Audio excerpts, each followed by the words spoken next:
Is it the sole responsibility of the husband to provide? Any one of you, please.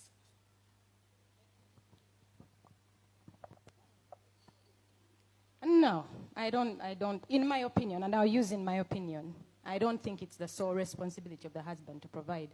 Because when we look at the virtuous woman, the Proverbs 31 woman, that woman considers a field and buys it. So how does she consider a field and buy it? She's working. If you look at the whole Proverbs 31, that woman is working, not only at home, but she's out there making it happen. You know? So, and I always tell young people, we can't just, as women, sit there all looking cute and just wait for the man that is rich. But, you know, you're supposed to build together. The Bible says in the book of Proverbs 21 that through skillful wisdom, a life is built. You're supposed to build it with your husband. And I love it because for us, we had to start from scratch. But here is the thing. We understood one thing, that we had the blessing. Because you people think that the blessing is money, cars, houses, whatever it is. No. Those are the effects of the blessing. The blessing is an empowerment to prosper. Do you understand? Now, when you move to a foreign country and you don't have anything, you have to start from scratch. All you have is the blessing of the Lord that comes from Abraham, Isaac, and Jacob. And because you're heirs, you're now blessed too. So you have nothing, zero. So you start with the blessing. So that blessing out of you, it's in your DNA. It begins to multiply. It begins to bring the houses. It begins to bring the money. It begins to bring all that thing. Now, excuse me, if you're a young girl there saying, let me tell you, this generation is changing very fast. Do you see how the internet is changing? Everything is changing. That is even how things are changing. Do you see? So you have to work, young women. Get up and go to work. Let me say one thing. I know we are out of time, but let me say one thing. Problem is, Ugandans, you do not like to work. You don't. You want to sit there and beg. But hear this.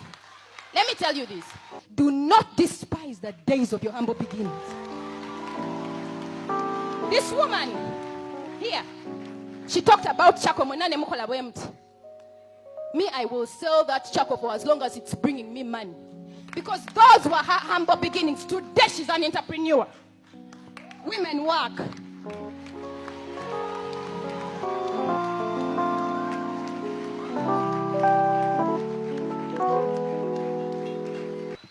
Please let me add something small. You know, when you run a ministry or a church, you see many things. So also, ladies, watch out for lazy men.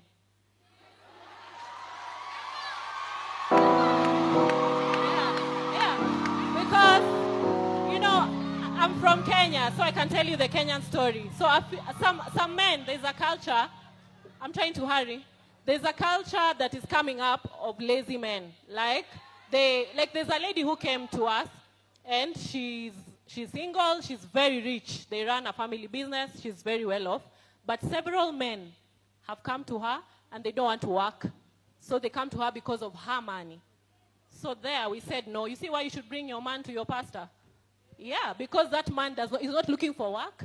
He comes to her office, puts his legs up, drinks tea, takes lunch, then goes home in the evening, comes back the next day. Yeah, so that one also, you get what I mean? So we are working, we are making money, and we are accepting spouses who are also hardworking. Yes. Let me add something to that. I'm sorry. Yes, I totally agree with you. And it's happening a lot in the church. In the church, young men, you guys are saying you don't, in fact, even those of you that are watching us live, you claim you're in full-time ministry. Who said? Let me tell you,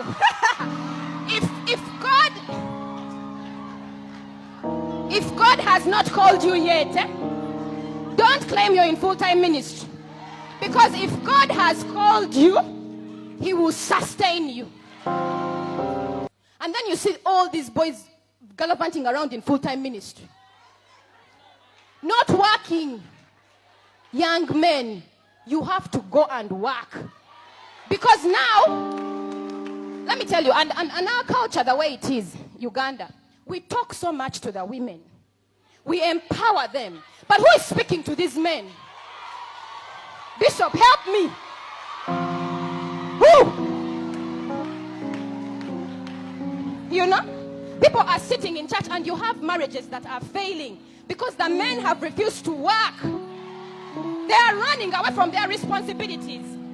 But as the women build, as we are here empowering women to build, even the men should build. We are building together. We are warring together. Do you understand?